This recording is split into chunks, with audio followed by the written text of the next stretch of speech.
My name is Maya Evans, and for a long time, the word school tasted like ash in my mouth. Growing up in the small town of Willow Creek, nestled in the rolling hills of Pennsylvania, should have been idyllic. But for me, from the moment I stepped into the echoing hallways of Willow Creek High, it became a battleground.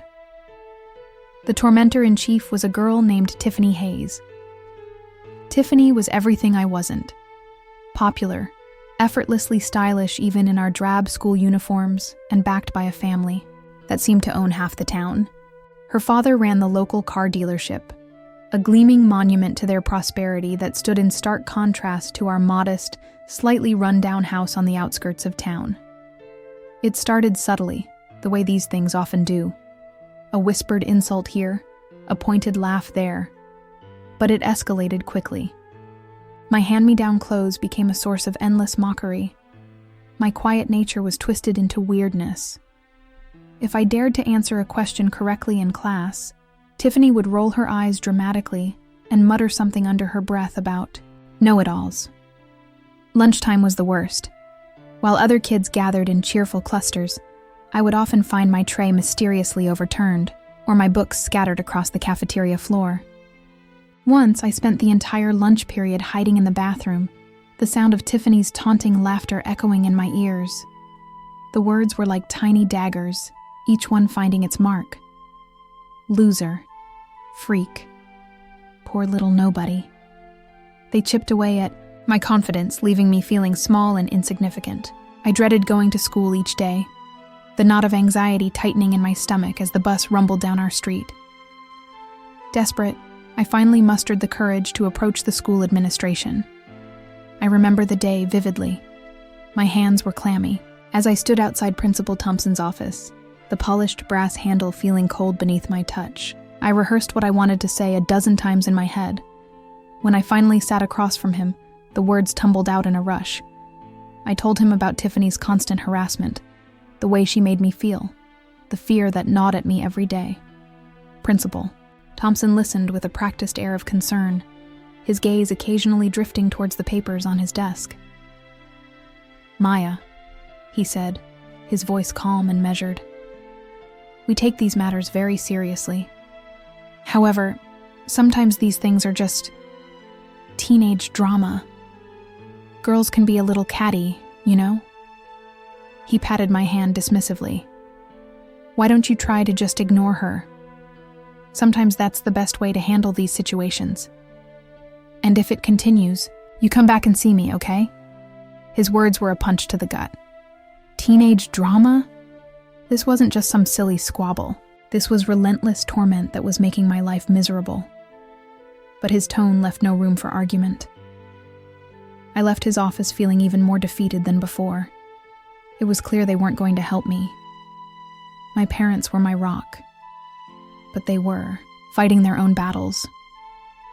My dad worked long hours at the local factory, his hands calloused and worn.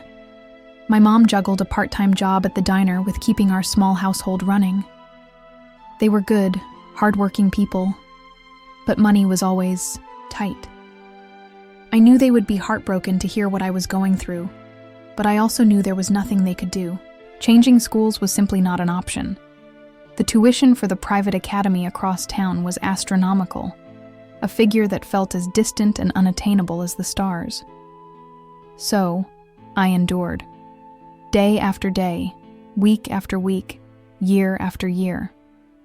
I learned to become invisible, to shrink into the background, to avoid eye contact. I found solace in books, losing myself in stories of brave heroines who overcame adversity. In my imagination, I was strong, resilient, and capable of anything. High school felt like an eternity, but eventually, it ended. Graduation day was the sweetest taste of freedom I had ever experienced. I packed my bags, said a tearful goodbye to my parents, and left Willow Creek with a burning desire to build a life far away from the shadows of my past. I poured all my energy into my studies, working part-time jobs to make ends meet. I chose a field that fascinated me, technology, and discovered a passion for coding. Late nights spent hunched over my laptop, wrestling with complex algorithms, became my new normal. Years passed in a blur of hard work and dedication.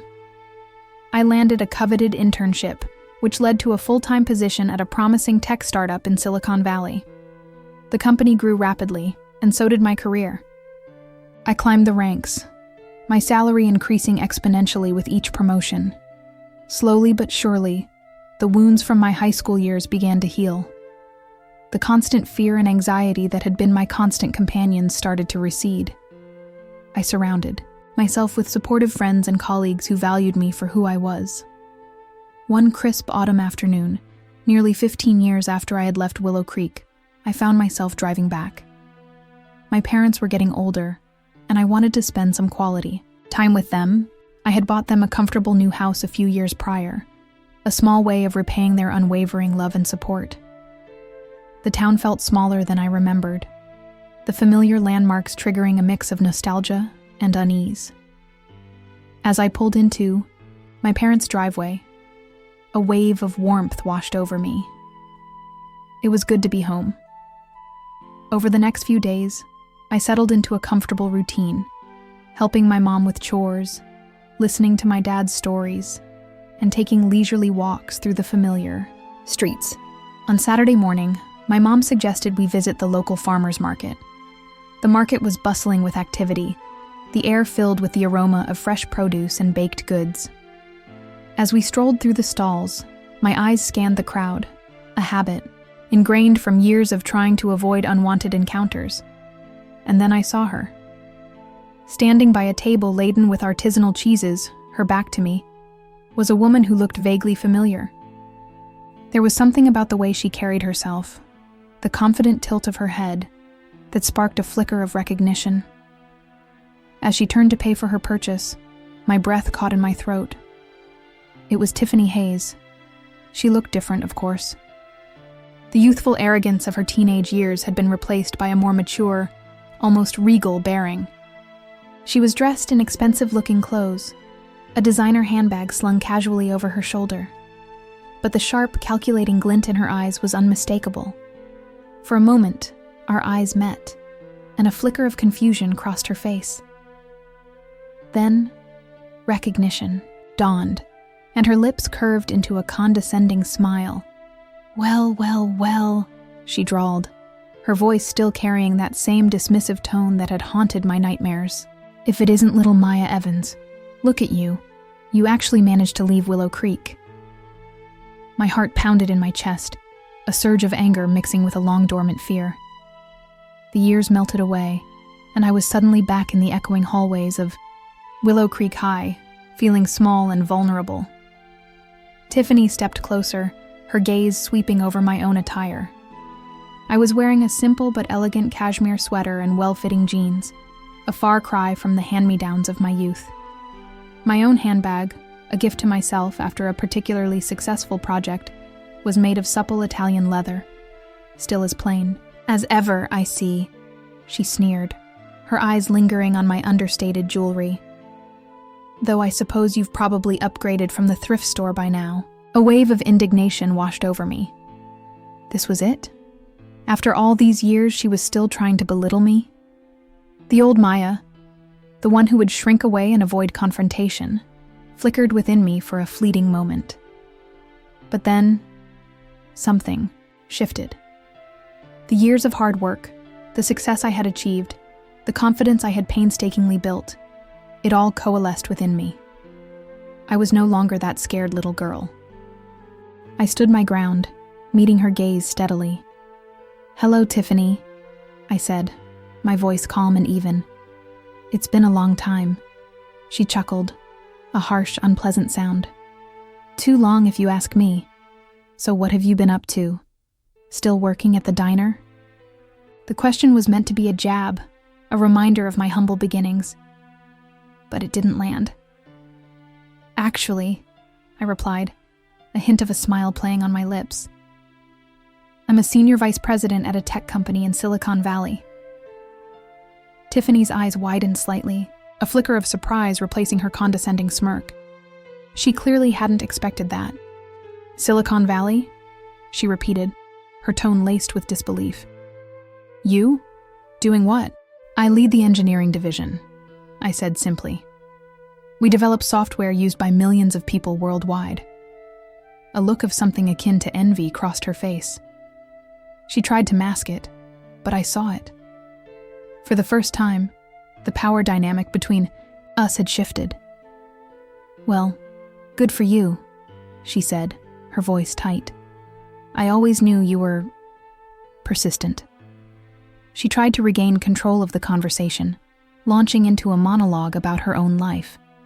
She talked about her husband, a successful lawyer, and their sprawling house in the most exclusive part of town. She mentioned their frequent vacations to exotic destinations and the expensive private schools her children attended. It was all meant to impress me, to remind me that she was still the queen bee of Willow Creek, the one who had it all. But her words felt hollow, almost desperate. As she spoke, I couldn't help but remember all the times she had made me feel worthless, all the tears I had shed because of her cruelty. The years of pent-up frustration and hurt bubbled to the surface. When she finally paused for breath, I decided it was time. Tiffany, I said, my voice firm, do you remember all those years ago, in high school? Do you remember how you used to treat me? Her eyes narrowed. I have no idea what you're talking about, Maya Evans. That was a long time ago. Oh, I think you do, I said, my gaze unwavering.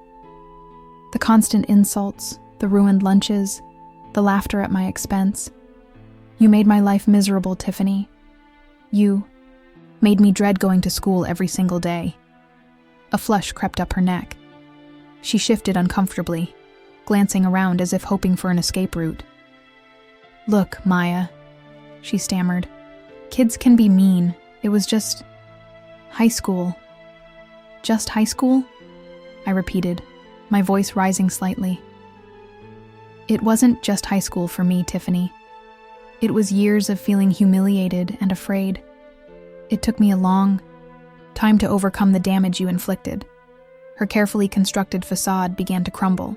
Her eyes darted nervously, and her hands fidgeted with the strap of her expensive handbag. I didn't realize it affected you so much, she mumbled, her voice barely above a whisper. That's the thing about bullies, isn't it? I said, my voice now laced with a quiet intensity. They rarely do. They're too busy enjoying the power they wield over others to consider the consequences of their actions. I paused, letting my words sink in. The bustling sounds of the farmer's market seemed to fade into the background. It was just the two of us, standing face to face, the ghosts of our past hovering between us. You know, Tiffany, I continued, you always seemed to think that money and popularity made you superior. You looked down on me because my family didn't have as much as yours. But true wealth isn't about the size of your bank account. It's about character, kindness, and the way you treat other people. I allowed myself a small, knowing smile. And in that regard, Tiffany, I think I'm far richer than you'll ever be. I turned to my mother, who had been watching the exchange with a mixture of concern and pride. Mom, I think we've seen enough here. As we walked away, I could feel Tiffany's gaze burning into my back. But this time, it wasn't filled with derision. It was something else entirely. A dawning understanding, perhaps even a flicker of regret. Later that day, as I sat on my parents' porch, watching the leaves fall from the trees, I reflected on the encounter. It wasn't about revenge, not really. It was about reclaiming my power, about finally silencing the voice of my tormentor that had echoed in my head for so long. For years, Tiffany Hayes had held a strange kind of power over me, the power of fear and humiliation. But in that moment, at the farmer's market, I had taken that power back. I had shown her that her words no longer had the ability to wound me. And in doing so, I had finally, truly, shattered her ego. The taste of ash in my mouth had finally been replaced by the sweet taste of victory.